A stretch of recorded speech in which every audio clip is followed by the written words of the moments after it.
ഏറ്റവും വലിയ ജനാധിപത്യ രാജ്യമായ ഇന്ത്യയിലെ തെരഞ്ഞെടുപ്പ് കമ്മീഷന്റെ വിശ്വാസ്യത നേടിയെടുക്കുവാനോ തെരഞ്ഞെടുപ്പ് കമ്മീഷൻ നടത്തിയിട്ടുള്ള മറുപടി വാർത്താ സമ്മേളനത്തിൽ സാധിച്ചിട്ടില്ല.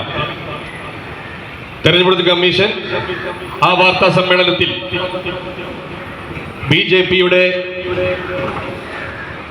ഒരു ഏജന്റിനെ പോലെ അഥവാ ബിജെപിയുടെ പ്രവർത്തകനെ പോലെ പേരിൽ ജാതിയുടെ പേരിൽ നമ്മുടെ ഇന്ത്യയുടെ ജനത്തെ വിഭജിക്കുന്ന രീതിയിലാണ് നമ്മുടെ ഭരണകൂടം നമ്മുടെ രാജ്യത്തെ ഭരിച്ചുകൊണ്ടിരിക്കുന്നത്. നമ്മുടെ രാജ്യത്ത് ഇപ്പോൾ ഭരിച്ചുകൊണ്ടിരിക്കുന്ന ഭരണകൂടം പൊതുപ്രവർത്തകരായിട്ടുള്ള ടി.പി. മാസ്റ്റർ, സലീം നെച്ചോടി തുടങ്ങിയവരെയും ഈ പരിപാടിയിലേക്ക് സ്നേഹപൂർവ്വം സ്വാഗതം ചെയ്യുന്നു.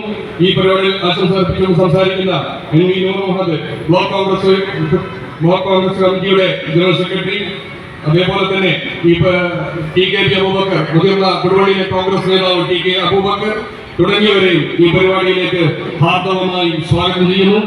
തുടർന്ന് സംസാരിക്കുന്ന മഹിളാ കോൺഗ്രസിന്റെ കൊടുവള്ളി മണ്ഡലം പ്രസിഡന്റ് ശ്രീ കെ.പി. ശാന്തമ്മ,